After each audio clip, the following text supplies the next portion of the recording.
Hi, I'm Wayne Tuttle, and this is Chasing Legends.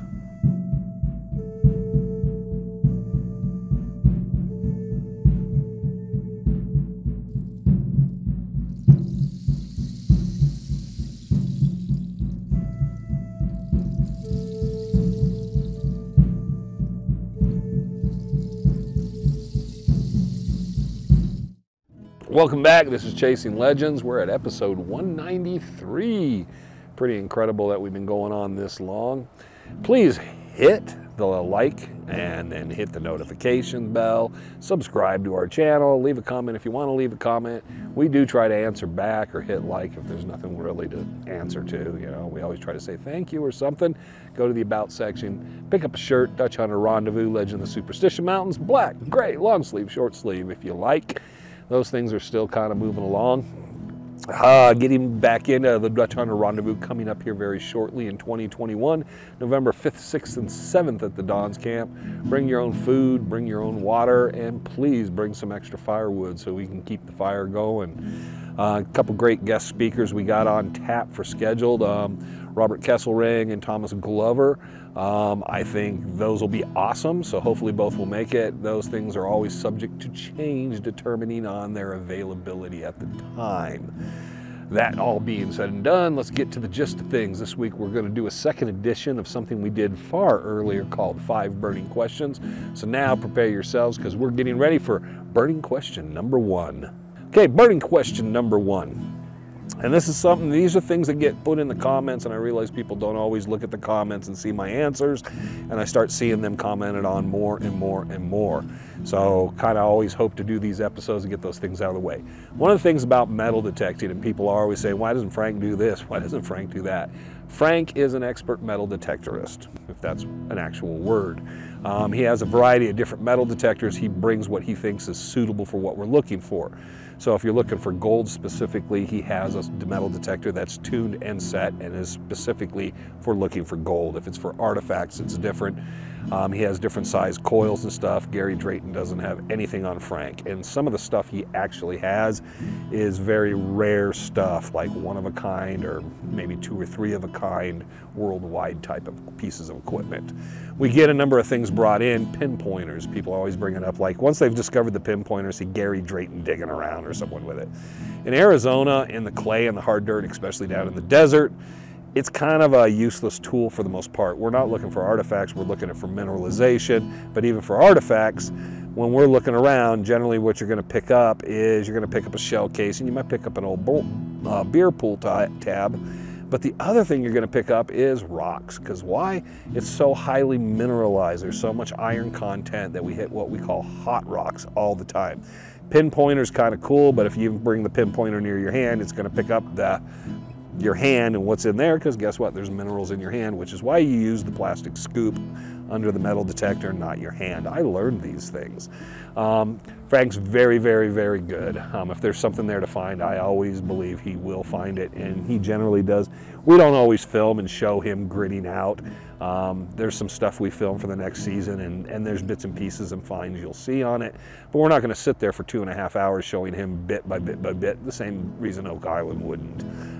Things are in good hand with Frank handling all that, and like I said, he's always bringing up, and he's made some really great finds. So I understand the comments and people trying to be helpful, but it's when we're doing the production and stuff, we're not trying to do the kind of explanatory for everything we're doing when it comes to metal detecting. But anyone that knows him and has worked around him, if there's some sort of nugget shoot or coin shoot and you put Frank out there in the contest, he's pretty much going to clean house and be done before everybody else and walking off with a big smile on his face going to do something else.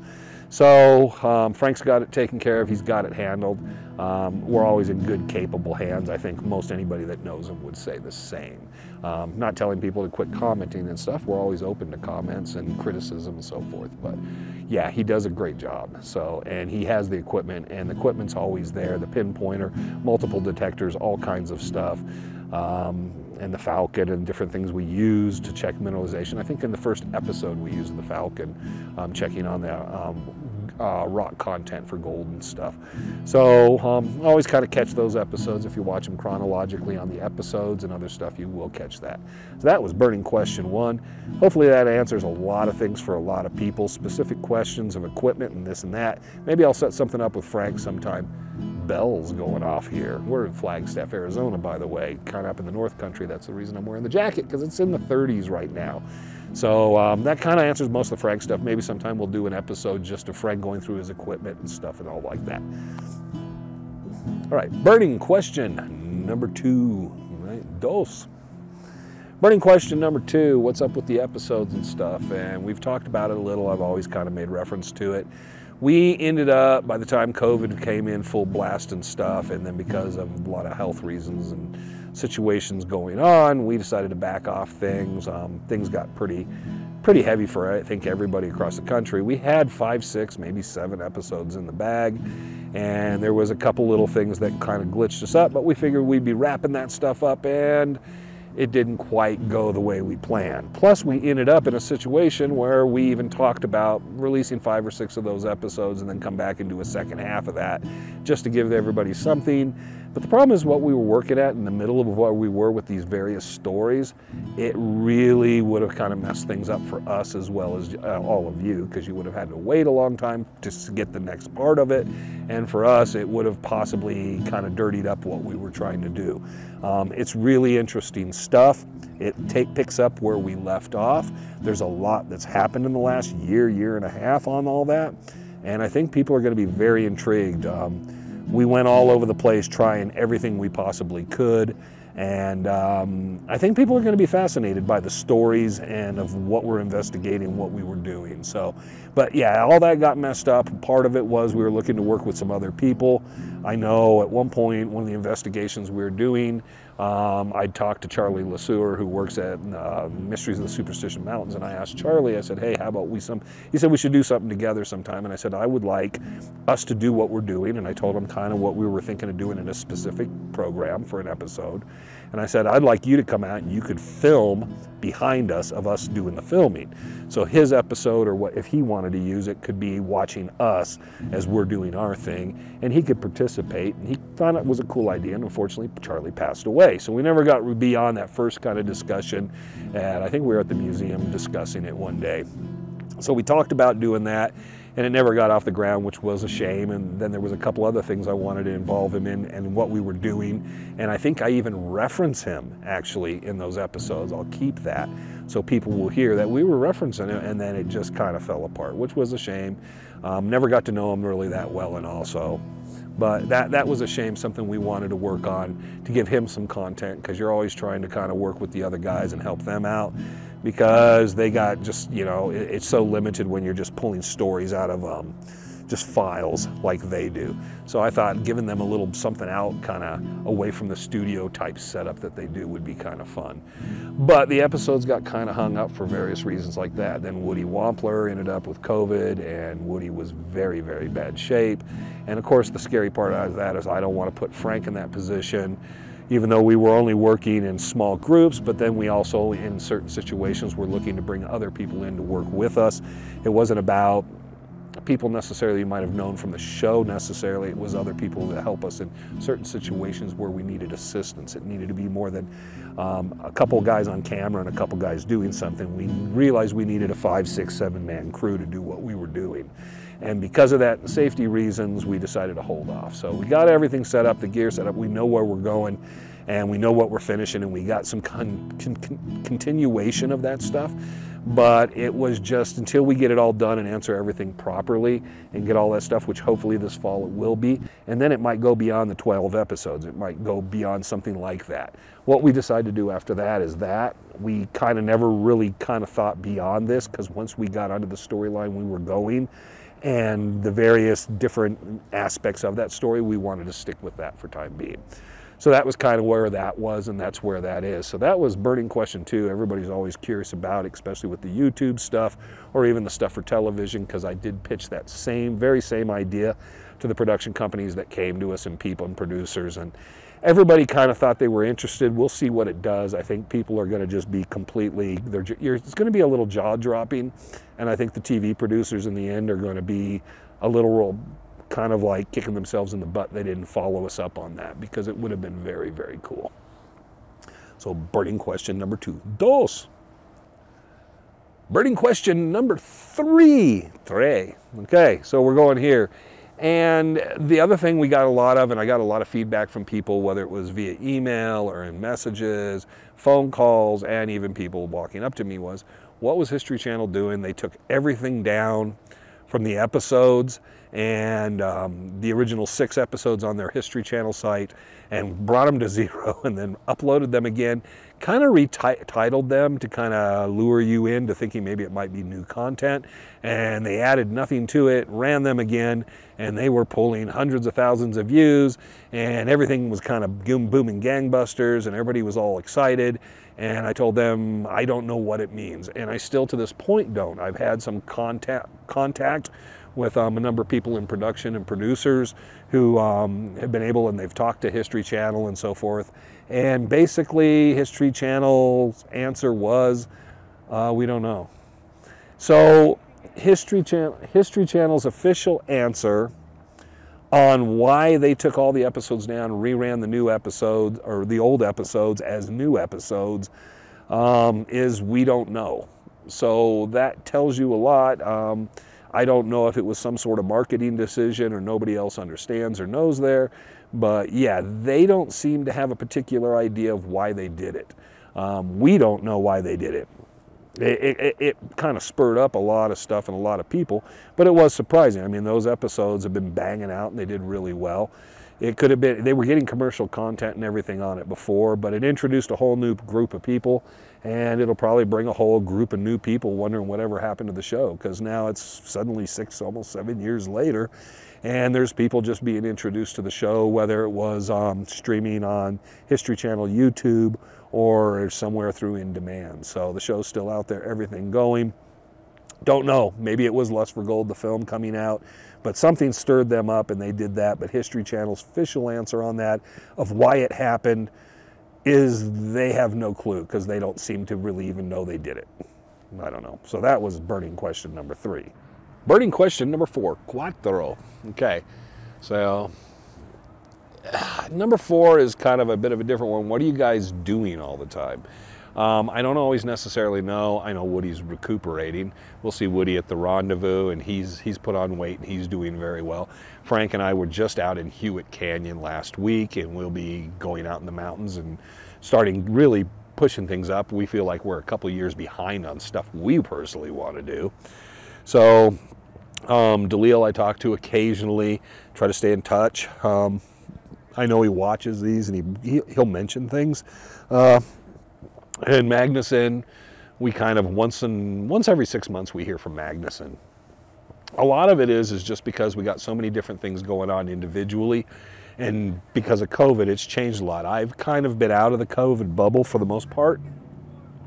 Always doing Chasing Legends, appearing in various places. I just got done at Maravilla in Scottsdale doing a lecture, a 90-minute lecture. I got another one coming up, I believe the 20th of October. I don't know if I will be speaking at the Rendezvous in any capacity. I think I have another one before the end of the year, and then I have 2 dates in January, it looks like, for the Superstition Mountain Museum and Historical Society, among other things. So as far as the lecture series in public, because I'm doing those in person, and that kind of stuff, and I don't know if the conventions are going down the way they were and stuff, but everything to me has been kind of somewhat normal. I'm out there, I'm physically doing stuff. I missed the trips with Frank and everyone in the meeting and stuff, but the Rendezvous didn't miss a beat. Treasure Hunt of the Year Awards didn't miss a beat, so a lot of stuff didn't miss. So we're quite busy. It's the attendance on those events that's kind of changed when you have them. I've thought things have been pretty well. Arizona, I feel like, is almost a bit different. I didn't notice outside of the first month or two during COVID much of a change. It kind of went back started going back to normal by midsummer easily. And I've went to work pretty much every day through COVID. and it just is what it is. So as far as a lot of things of what's going on, what's happening with everybody, it's always hard to kind of keep up to date. I've always reached out, wanted people to have things to say. Unfortunately, this year there were a number of funerals, which wasn't a very happy thing, and a number of people were sick. Fortunately, outside of one person here recently, and I've heard he's on the road to recovery, and I don't know if they watch these, but if they do, Dave Chase, Chief Running Mouth, get well soon. I hope to see you in October or November. Don't expect to, but hey, buddy, get well.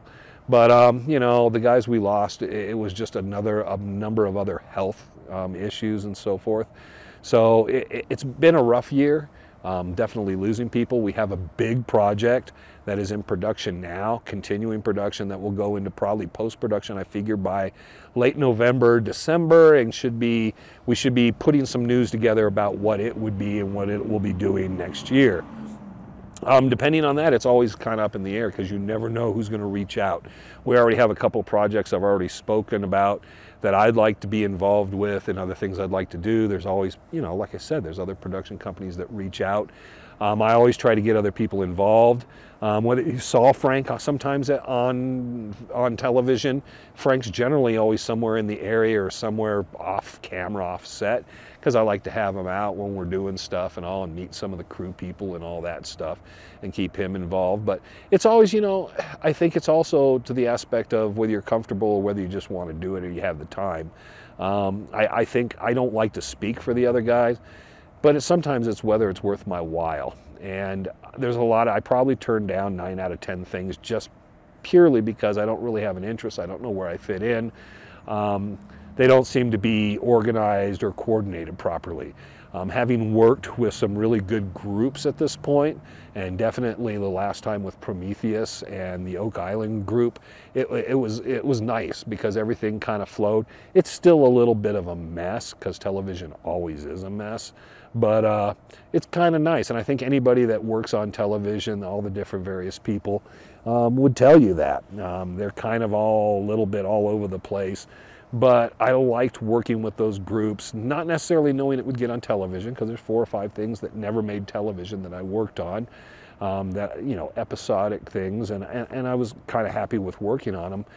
But I think it's always, generally as a rule, is you'll see us when it appears, and I always try to promote them. Whether they want us to really say much or not, I always try to promote things like Lust for Gold, Race Against Time, and these different projects, because I think it's worthwhile. These people put a lot of time, a lot of money, a lot of heart into them, and I always want people to kind of give them a shot, give them a look.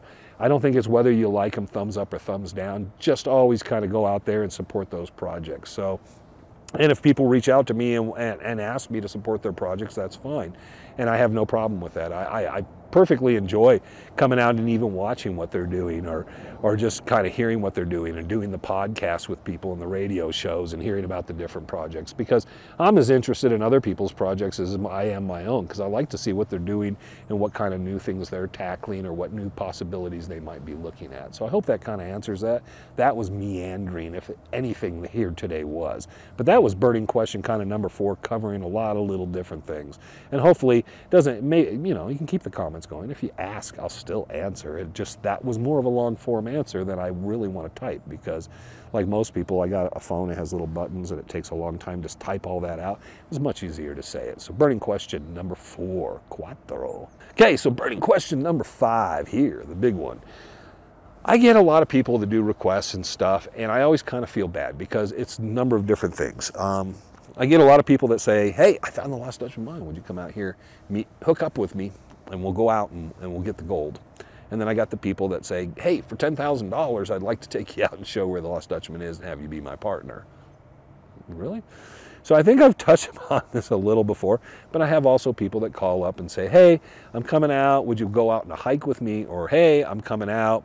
Would you be my guide? And I get these different things, and I like to be interactive. There will be I'm going to lead a hike in January or February.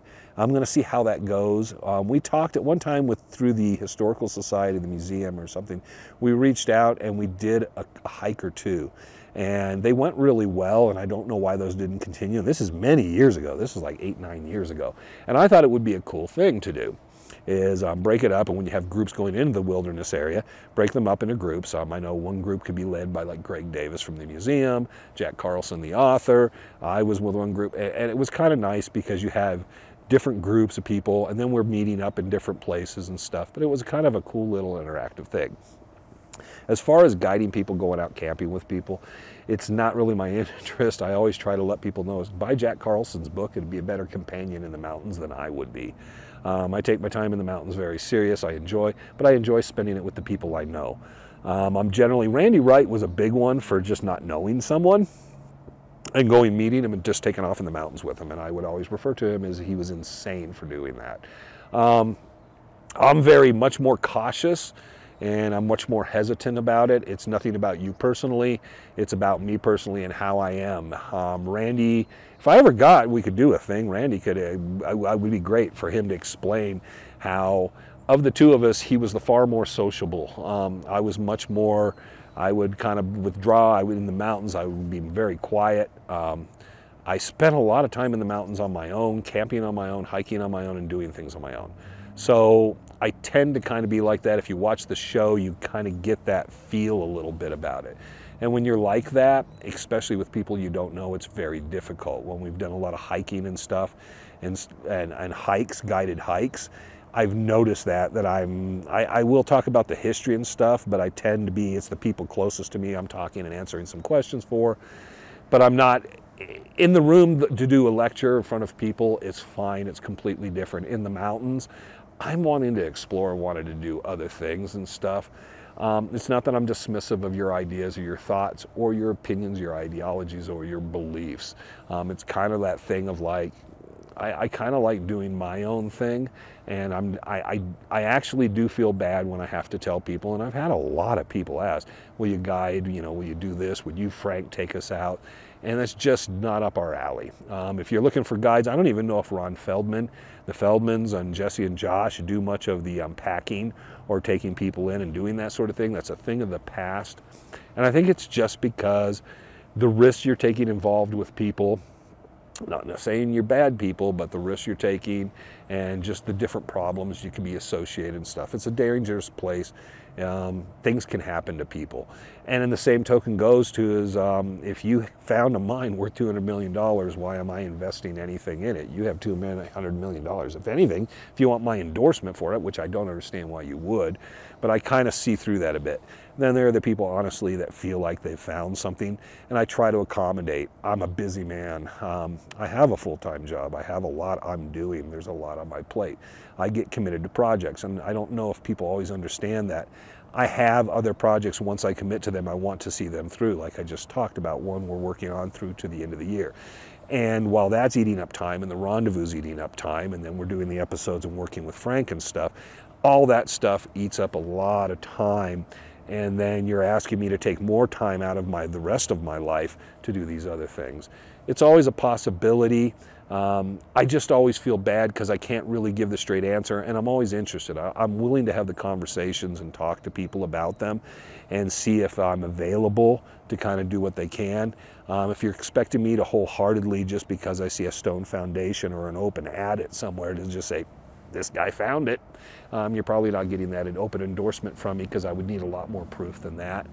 I do my research, I know my stuff. So, and that's one thing, after over 40 years, I do know my stuff on this stuff. So listen to me, when I'm telling you there's specific things like, can't be anywhere but the Superstitions because Jacob Waltz sat on the porch of his house and pointed to Julian Reinhardt and said it's there in those Superstition Mountains, and then he made arrangements with them to go into the Superstition several times.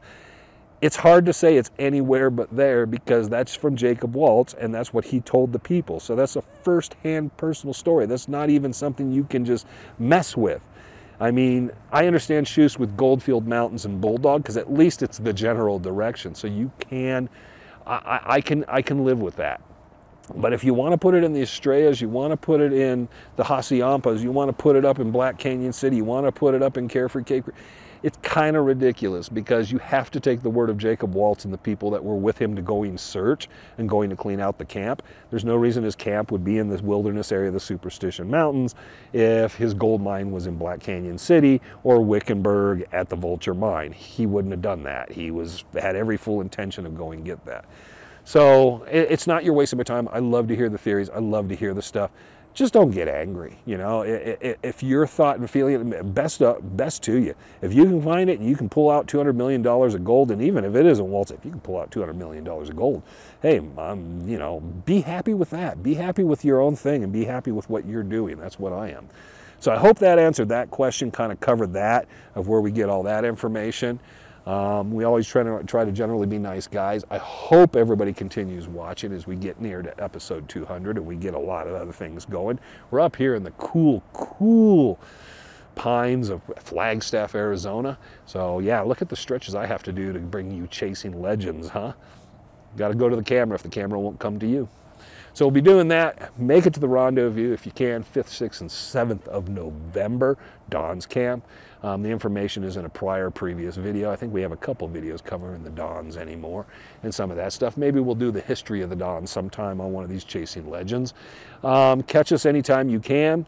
The next episode every Monday. I think it's 4 p.m. Arizona time, which is different than Mountain Standard or Pacific because we have our own time in Arizona because we're special.